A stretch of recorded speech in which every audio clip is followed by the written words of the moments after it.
Arrancamos. Hoy tengo un poquito de premura porque a la una tengo una videoconferencia de Junta de Portavoces de la FEM para preparar la reunión de las 4. Hoy a las 4 tenemos una videoconferencia del Gobierno de la FEM con la Vicepresidencia de Transición Ecológica del Gobierno de España, que es la persona encargada del proceso de desescalada y del proceso de reconstrucción social y económica de España. La presidenta del Gobierno de España, Salvador Illa, ministro de Sanidad, y Carolina Darias, con el Gobierno de la FEM, que como saben ustedes lo presido yo, y por tanto hoy vamos a hablar ya en primer encuentro del proceso de desescalada. Y eso es hablar de cosas concretas. Hoy tendremos la primera reunión, conoceremos cosas y a partir de ahí pues yo le voy a proponer al Gobierno de España y a la Vicepresidenta Teresa Rivera que ya mantengamos reuniones continuas, que compartamos el proceso de confinamiento, porque el Gobierno de España tiene que ir tomando otras medidas, pero nosotros las tenemos que ir haciendo y adaptando a cada una de las realidades. No es lo mismo, y lo hablábamos ahora, ¿no?, la desescalada en la ciudad de Toledo, que es una ciudad con un casco histórico de calles estrechas y pequeñas que corresponde, por ejemplo, con el casco histórico de Vigo, pero no es lo mismo que Vigo, que tenemos playas además de un casco histórico y que tenemos grandes espacios y por tanto cada uno tendremos que ir haciendo nuestra medida de desconfinamiento. Y si me pongo los brochazos del proceso de desescalada, en el que los ayuntamientos vamos a jugar un papel central. Y yo considero que esto es de la mayor importancia, porque se está demostrando en esta pandemia la importancia de lo local en la política, la importancia de lo concreto. Y siempre es importante, sucede que no siempre se ve. Y lo cierto es que en la crisis del coronavirus se está viendo la importancia de la arquitectura constitucional española con la presencia de los ayuntamientos. En este momento está operativo salud y ayuntamientos. Y nosotros ocupamos tanto espacio. Pues en la desescalada los ayuntamientos vamos a jugar un papel central. Porque la desescalada tiene que ser un proceso sosegado, paulatino, pero sobre todo seguro. Tiene que ser un proceso en el que la pandemia no rebrote y por tanto tenemos que caminar hacia la nueva normalidad, que va a ser distinta de la que había hasta ahora, pero tenemos que caminar asegurando la mejor senda posible en términos sanitarios. Y eso va a significar hábitos, comportamientos, zonas, acciones que vamos a determinar las alcaldesas y los alcaldes, los gobiernos municipales de España. Por eso la reunión hoy es tan importante, porque iniciamos ese proceso de diálogo con el Gobierno de España para asegurar el proceso de desconfinamiento y de desescalada de la actividad. Pues ahí se tienen que tomar decisiones tan importantes.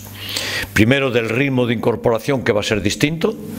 No se van a incorporar la desescalada a la misma velocidad todas las zonas de España. No es que ninguna sea mejor que otra, somos todas exactamente iguales, pero el nivel de incidencia de la pandemia fue distinto y por tanto la desescalada tendrá que tener pautas distintas, simplemente por la cuestión del nivel de incidencia. Por tanto, tan pronto acabe esa conferencia, volveré a hacer una rueda de prensa y una grabación para contarles la información que nos transmite el Gobierno, nuestras opiniones. Ahora mismo acabo de tener una reunión de grupo de la FEM con un número de alcaldes y alcaldesas y presidentes de Diputación y al cabo de un rato portavoces. Por tanto, serán permanente y continuamente informados de la marcha de todo este proceso. Bueno, hay 7 denuncias cursadas por la policía local, sus propuestas de sanciones. En el capítulo de bienestar social, ayer dimos 41 ayudas de emergencia. Es decir, por darles un dato, solamente esas 41 ayudas de emergencia es más que lo que damos en una etapa normal en una semana. Y eso muestra el impacto de la crisis. Hoy repartiremos 625 comidas.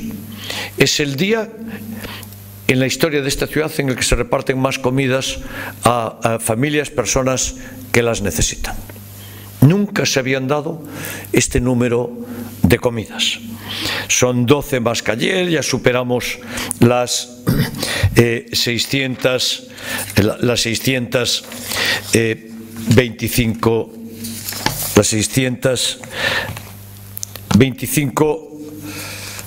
comidas, perdón, de 16.075 repartidas hasta ahora. Esta rueda de prensa en un pequeño homenaje al Día del Libro, que soy yo en otras épocas.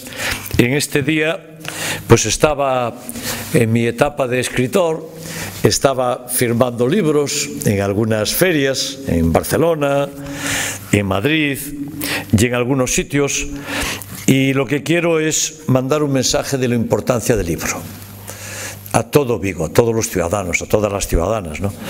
Porque el libro es el vehículo de nuestra cultura, de nuestro pensamiento, de nuestra forma de entender la sociedad. El libro es nuestro vehículo de situaciones reales, de situaciones ficticias, de la imaginación, de vivir espacios. Y por eso les voy a leer en el Día del Libro las primeras líneas que yo escribí. Este libro está descatalogado y por tanto ya no está en venta y por tanto ya no hay ninguna publicidad para su autor, que soy yo, y les quiero leer en el Día del Libro los primeros textos del primer capítulo de un libro, se titula La Elise Templaria. El título del capítulo 1 es El Sil, y el libro dice lo siguiente: las figuras veladas por la niebla caminaban en la misma dirección que el día. Sus pasos apurados se dirigían hacia poniente. Seguían la luz, avanzaban hacia aquel lugar, el fin de la tierra, desde el que ya no se podía continuar, so pena de ser devorados por la gran catarata donde los mares se vaciaban en el estrépito del fin del mundo. Eran tierras agrestes, con luces difusas y días acortados por las brumas. El verde perenne de los valles subía hasta las montañas. Las advertencias que los caminantes llevaban en sus planos se habían quedado cortas ante las dificultades reales del terreno. Nada decían de aquel empinado valle, ni de aquel río gris oscuro que discurría al fondo como una lengua esculpida entre las montañas que la niebla a duras penas dejaba ver. Río Sil le habían llamado los antiguos ocupantes romanos. Y a partir de ahora, preguntas. Es el Día del Libro. En la biblioteca Neira Vilas, actividad virtual, adivinar título de libros escritos en gallego y usar emoticonos. Seguimos con el Confinarte con Cultura. El Marco celebra el Día del Libro con sesiones de cuentacuentos a través de la página web. El museo ofrece también un avance de la publicación de Colmeiro, Espacios y Encadenamientos. En Comer Cultura, que ya se lo adelanté, continúan y se hizo el reparto, se hace el reparto del libro de la batalla de Rande y por tanto continuamos con nuestra acción. Les repito que esta tarde a las 4 tendremos esta conferencia. Todo el saneamiento de la calle Jacinto Benavente, que sigue con saneamiento de fibrocemento de la Edad Media seguramente, ¿verdad? Este es el Vigo que yo heredé, Este es el Vigo que yo heredé. Y por tanto vamos a hacer una reforma y una gran obra para el nuevo saneamiento. Se va por encima de los 300.000 euros. Habrá unos cortes de tráfico que ya haremos públicos en su momento. Se están haciendo diferentes asfaltados ya en la ciudad. Por ejemplo, ayer yo veía que una parte de Simón Bolívar de Simón Bolívar se estaba asfaltando, yo no lo había anunciado aquí, pero se asfaltó y, por ejemplo, el lunes 27 empieza asfaltado en Sanjurjo Badía. Por decirle un caso, estamos en este momento haciendo asfaltados en Vigo por valor de 1.600.000 euros. Por tanto, continúa la obra pública y continúa la mejora de la ciudad. Pero después estamos haciendo un pintado de toda la zona de los cruces del carril bici, porque, miren, la bicicleta es un buen sistema de transporte, es un buen sistema. Y ahora es un buen sistema, seguramente, para utilizar. Es aislado, una persona en cada bicicleta y, por tanto, un sistema de aislamiento en el transporte. Y yo quiero darle un gran énfasis a esto, ¿verdad? Tenemos carril bici, pues utilicémoslo, porque es la forma más segura en términos de aislamiento y de no contaminación que podemos utilizar. Bueno, después tenemos programación. Estamos en la aprobación del proyecto de humanización de Serafín Avendaño Heráclito Botano Ropeiro, que por tanto se retoma y ya se va a hacer. Adicionalmente estamos haciendo ya la obra del saneamiento de la tubería desde la calle Camelias hasta la calle Venezuela, toda esta zona del monumento del Bicentenario de Vigo. Tiene un presupuesto de casi 200.000 euros. Saben que ahí hay 300 metros de saneamiento que tiene todavía fibrocemento, que está todavía con el fibrocemento. El lunes 4 de mayo vamos